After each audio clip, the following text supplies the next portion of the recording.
Bienvenue à cette édition du journal sur Canal Congo Télévision. Le chef de l'État, Félix-Antoine Tshisekedi, a procédé ce vendredi à la cérémonie de passation des commandements entre le commandant sortant de la garde républicaine, le lieutenant-général Christian Chiwewe, et son successeur, le général-major Kabikiriza Ephraim. C'était au cours de la parade militaire qui a eu lieu au quartier général de la garde républicaine. Suivez.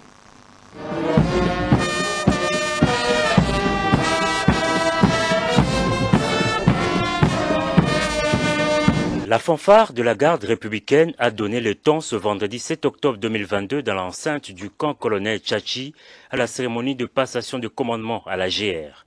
Grandiose, cet événement intervient 4 jours après la série d'ordonnances présidentielles rendues publiques le lundi 3 octobre dernier. Arrivé dans cette enceinte militaire, le commandant suprême des forces armées, de la police et du service national est venu présider cette importante cérémonie. À l'attention des officiers, subalternes et des hommes de troupe, l'ordonnance nommant le nouveau commandant de la garde républicaine et de ses adjoints a été lue. 1. Général-major Kabikiriza Ephraim.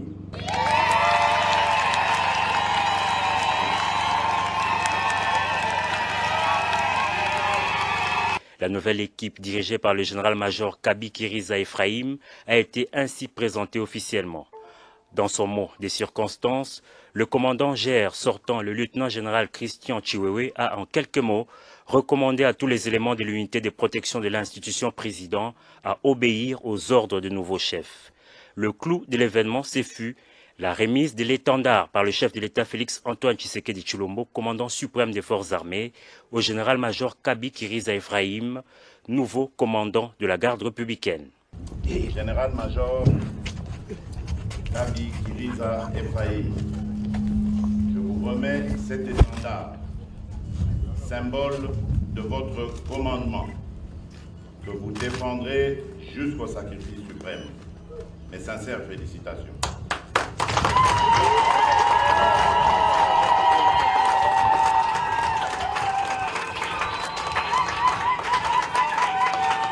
Ça y est, la passation de commandement est effectuée.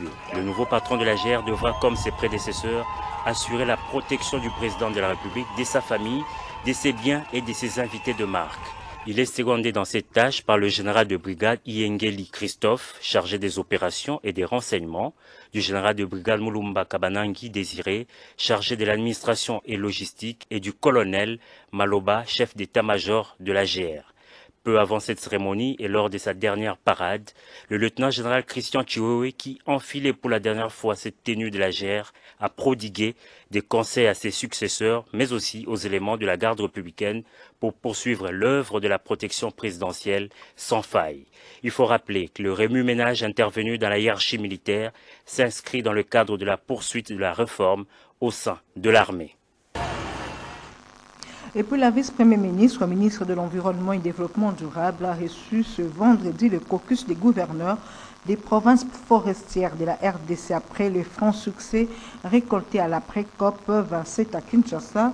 Eve Bazaïba a donc appelé à une participation active de ces gouverneurs à la 27e conférence des partis sur le changement climatique qui se tiendra à Sharm el-Sheikh en Égypte et également au forum intergouvernemental de G20 prévu en Indonésie de cette année. Au ministère de la Santé publique, Hygiène et Prévention, le ministre Jean-Jacques Mbungani a procédé au lancement des travaux de l'atelier pour la réactivation des avantages sociaux de toutes les catégories professionnelles du secteur de la santé en RDC, ce qui prouve à suffisance l'engagement du gouvernement à trouver d'urgence des solutions durables aux revendications des professionnels de la santé. Maxime Makabou signe ce reportage. Les membres de la commission interministérielle et les représentants du banc syndical prennent part à cette négociation dont l'objectif est de réfléchir et proposer des pistes de solutions aux revendications des professionnels de la santé.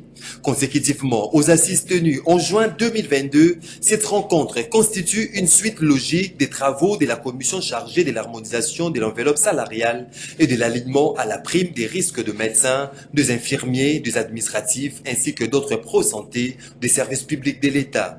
C'est sous l'impulsion du président de la République, Félix Tshisekedi, que le gouvernement Samalou Kondé s'est résolument engagé dans l'amélioration du social des travailleurs à travers un dialogue permanent avec les représentants de bons syndicaux de tous les secteurs et en particulier du secteur de la santé. D'autant plus que le social des travailleurs est au cœur de ses préoccupations. Dans son mot des circonstances, le ministre de la Santé, Jean-Jacques Mbongani, a souligné que durant cet atelier, les participants auront la lourde tâche de trouver d'urgence des solutions durables aux revendications des professionnels de la santé. C'est sous l'impulsion du président de la République, chef de l'État, son Excellence Félix Antoine Tshisekedi Tshilombo, que le gouvernement Samalou Kondé s'est résolument engagé dans l'amélioration du social des travailleurs à travers un dialogue permanent avec les représentants des bons syndicaux de tous les secteurs et en particulier du secteur de la santé, car le social des travailleurs est au cœur de ses préoccupations. Mesdames et messieurs, distingués invités, l'objectif des présentes assises est de fournir un cadre de réflexion des propositions et des pistes de solutions aux revendications des professionnels de la santé. Nous aurons durant ces jours la lourde tâche de trouver des solutions durables et urgentes aux revendications des professionnels de la santé. Mesdames et messieurs, distingués invités, les négociations entre le gouvernement et le bon syndical étaient un processus émaillé souvent des soubresauts, mais toujours indispensable à la recherche de la paix sociale. Ici d'épingler différents acquis de nos travaux antérieurs. Sur 7723 médecins répertoriés dans le fichier Bibois, tous ont été alignés à la prime de risque. Il est important de souligner que notre gouvernement, sans aucune pression, a aligné 494 médecins de plus que l'engagement cristallisé dans le fichier Bibois, ce qui est un signal fort que le gouvernement dirigé par son Excellence Jean-Michel Samalou Kondé Kyenge, Premier ministre chef de gouvernement, ne ménage aucun effort pour l'amélioration des conditions sociales des professionnels de la santé. Il s'y est de signaler que ces discussions des Bibois 2 entre le gouvernement et les bons syndicaux du secteur de la santé se poursuivent jusqu'au 8 octobre 2022. Préparatif de l'opération d'identification et d'enrôlement des Congolais résidant en France, le premier vice-président de la centrale électorale Bienvenue Ilanga a été jeudi avec différents interlocuteurs à Paris. Par la même occasion, il a sollicité le soutien de la communauté internationale sur tous les plans. Autre détail avec Nadine Tchochi-Gombo. Le premier vice-président de la Commission électorale nationale indépendante, Bienvenue Ilanga Lembo, a eu jeudi 6 octobre 2022 des échanges d'une part avec le rédacteur affecté en matière de la République démocratique du Congo au sein du ministère de l'Europe et des Affaires étrangères et de l'autre côté avec Madame Lorraine Le Plus, rédactrice sur les fragilités, la résilience et les réformes de l'État au sein du ministère précité. Leurs échanges ont tourné autour des questions relatives au déplacement du matériel, à l'accessibilité sur le territoire français, à la facilitation de l'accès du personnel ainsi qu'à l'autorisation et la transmission des données. Par la même occasion, Bienvenue Ilanga Lembo a sollicité le soutien de la communauté internationale sur tous les plans. Par ailleurs, le premier vice-président de la centrale électorale a été l'hôte de Sébastien Auberde, administrateur civil et chef du bureau des élections et des études politiques. L'interlocuteur du premier vice-président l'a édifié sur la manière dont se déroulent les élections en France et par les Français de l'étranger. Bienvenue Ilanga Lembo a par la même occasion requis l'appui et le soutien de la France, surtout en matière sécuritaire. Bien avant, la délégation a eu un cadre de concertation avec des structures regroupant les Congolais vivant en France. Adoption ce vendredi 7 octobre du calendrier des travaux de la session ordinaire de septembre 2022 à l'Assemblée provinciale de Kinshasa. Au total, 26 matières seront débattues au cours de cette session. Le point avec Maxime Macab. laissé survenir le mardi 4 octobre. C'est parti pour la session ordinaire de septembre 2022 à l'Assemblée provinciale de Kinshasa. Les élus provinciaux se sont rencontrés ce vendredi 7 octobre au siège de cette institution en séance plénière, la première après l'ouverture de la session intervenue le 30 septembre dernier. Question pour ces derniers d'adopter les calendriers des travaux qui feront l'objet des débats au cours de cette nouvelle session. Au total, 26 matières pour lesquelles les élus quinois auront à débattre au cours de cette session, 14 matières législatives, dont 9 nouvelles et 5 arriérés de la session passée.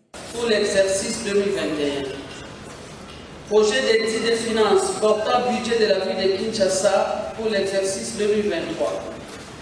Proposition d'étude portant dispositions particulières en matière d'encadrement et de l'exercice des libertés religieuses dans la ville de Kinshasa. Proposition d'étude portant protection et promotion des droits des peuples autochtones de la ville de Kinshasa. Du côté des matières non législatives, on en compte 12, dont 8 nouvelles et 4 arriérés. Validation des pouvoirs. De présentation, examen et approbation du rapport de gestion du bureau pour le premier semestre 2022.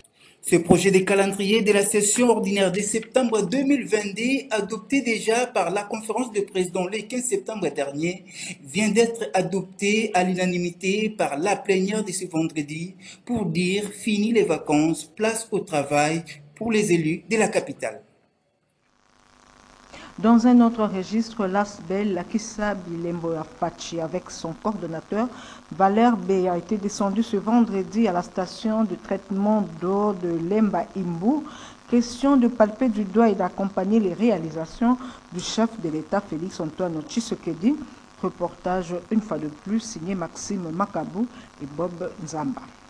La ville de Lemba Imbu est construite sur un delta. Je m'explique.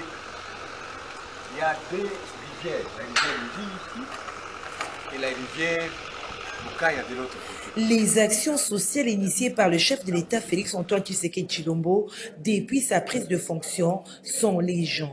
Dans les secteurs de l'électricité et de l'eau, la station de traitement d'eau de Lemba Imbu en est une belle illustration. Située à cheval dans les communes de Mongafula et Kibanteke au confluent des rivières Ndjili et Lukaya, l'usine produit dans sa première phase 35 000 mètres cubes d'eau potable par jour.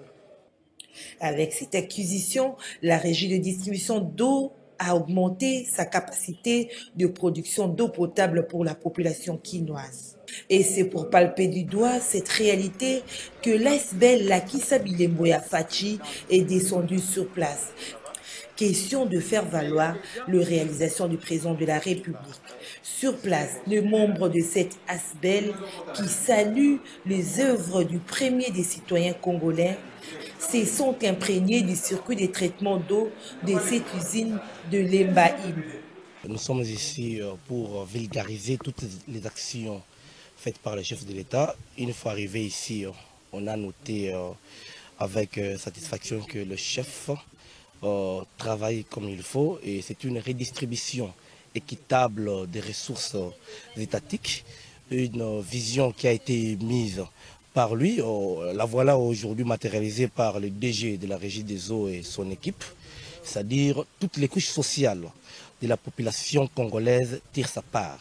Aujourd'hui, particulièrement celle de la Tchangou, bénéficie d'une eau propre, pure et potable. L'eau produite à Lemba Imbu alimente 600 000 personnes réparties dans plusieurs quartiers de la partie est de la capitale. Les bénéficiaires ne peuvent pas manquer de mots à la descente de l'ASBEL, Lakissa Bilemboya Fachi. En tout cas, DG Nzamba Pambola yo. Po soki boyaka kozwa Zamba, po yaki Zamba. Soki bino boya kozwa yango te. Peut-être mbelelo mboka olinga yebana te. Mais soki lelo milier oyebani. Bato kum kokoswa mapangu mboka etondi eza grâce na bino nde boyaka kozwa terrain oyo ezaki Zamba boye bo solliciter pa bakutime bozwi yango lelo ekomi usine ekomi société mboka oyo kompe mboka oyo yebani bato ya kumkolobela ngo partout eza pena bato oyo bazana poso bamona bakoma bayebezalaka wapi po depuis biso to botama to koli to komi boye to yoka tam kolongo to baleba lembe na télévision toyokata te balobata kombo nango bato batuna lemba mbo ezalaka wapi mais grâce na bino bato komotuna lemba mbo ezalaka wapi. Pour l'ASBEL Lakisabile Mboya Fachi, au regard de réalisation du président de la République, Félix Antoine Tshisekedi mérite un second mandat.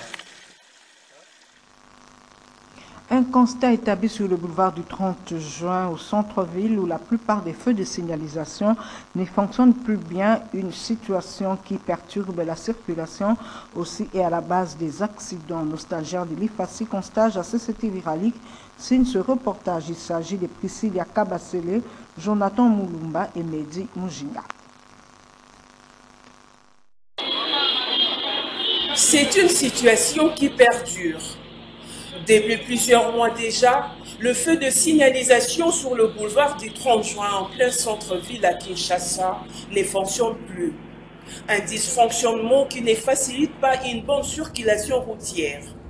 Les usagers, plus précisément le piéton du trousseau compris entre la chancellerie des ordres nationaux et la BCDC, éprouvent d'énormes difficultés pour traverser cette grande route. Une situation qui les expose aux multiples accidents. Oui, c'est remarquable d'ailleurs. Depuis la rétroduction de ce robot routier, en tout cas, il y a les difficultés qui ne cessent de se créer ici, des embouteillages. Même pour les personnes de traverser, enfin, pour que les personnes traversent, ça se crée un sérieux problème de ce côté. Donc, que le gouvernement essaie un peu de voir la fonction de ce robot routier. Sinon, ça sera encore pénible. La Commission nationale des préventions routières appelée à résoudre le plus vite possible ces problèmes avant que les pires n'arrivent. La population de la ville de Kinshasa fait face à un nouveau fléau de kidnapping par des chauffeurs de taxis, communément appelés ketch. Un phénomène qui inquiète la population quinoise car cette situation est devenue fréquente avec beaucoup d'agitation. C'est un constat établi par nos stagiaires Suzy Monzengo, Isaac Kapende, Vanessa Mpunga et Myriam Machata. Les cas d'enlèvement à bord des taxis ou encore des voitures personnelles s'intensifient à Kinshasa et le mode opératoire change. Auparavant, après avoir enlevé une victime, les kidnappeurs le dépouillent et la laissent partir. Mais présentement, ce n'est pas le cas. Après avoir dépouillé celle-ci, les kidnappeurs les séquestrent et exigent une rançon à la famille avant de la libérer. Pour avoir le dessus sur leurs victimes, les bandits ciblent les femmes, les jeunes, voire même les enfants parmi leurs victimes. Un phénomène qui sème l'insécurité au sein de la population qui interpelle les autorités quant à ça. Nous sommes en train d'assister ces derniers temps à un phénomène qui est devenu récurrent, celui des kidnappings. Et c'est très désolant de voir que dans une grande ville, la capitale, on peut continuer à subir des phénomènes comme ça. Là, nous avons toutes les institutions possibles. Et donc, je pense que le gouvernement doit vraiment s'interpeller par rapport à la sécurité de sa population, qui est l'élément primordial qui doit toujours essayer d'être suivi. Parce que pour le moment, on a peur pour nos enfants, on a peur pour nos familiers. Et je pense que le gouvernement a intérêt à maximiser la sécurité de proximité. Donc que les éléments de police et les agents de renseignement puissent multiplier cette sécurité de proximité avec la population plus possible. Sécuriser les personnes et leurs biens incombe à l'État congolais. Ces derniers doivent faire le nécessaire pour mettre hors état de nuire tous ces malfrats qui sèment le moi et la désolation au sein de la population. Tisser un avenir meilleur pour le coton, tel est le thème retenu pour la célébration ce 7 octobre de la journée mondiale du coton, un thème axé sur la culture du coton qui est durable afin d'améliorer la vie des ouvriers du coton, des petits exploitants et de leurs familles. Autre détail avec Isaac Kondé. L'un des produits végétaux les plus utilisés dans le monde est le coton, en particulier la fibre de coton et la graine de coton. C'est une plante polyvalente qui est principalement consommée dans l'industrie textile, mais elle est également utile dans le domaine médical, l'industrie des huiles alimentaires, l'alimentation animale et la réunir, entre autres. Le plus grand producteur de coton au monde est l'Inde. Chaque année, le 7 octobre, le monde reconnaît le coton. L'initiative de la Journée mondiale du coton est née en 2019 lorsque 4 producteurs de coton d'Afrique subsaharienne, le Bénin, le Burkina Faso, le Tchad et le Mali, connus sous le nom de Coton 4, ont proposé à l'Organisation mondiale du commerce de célébrer la Journée mondiale du coton le 7 octobre. En effet, le coton fait vivre plus de 100 millions de familles dans le monde. C'est l'un des tissus les plus courants dans nos garde-robes. Il est confortable, hypoallergique, respirant et durable.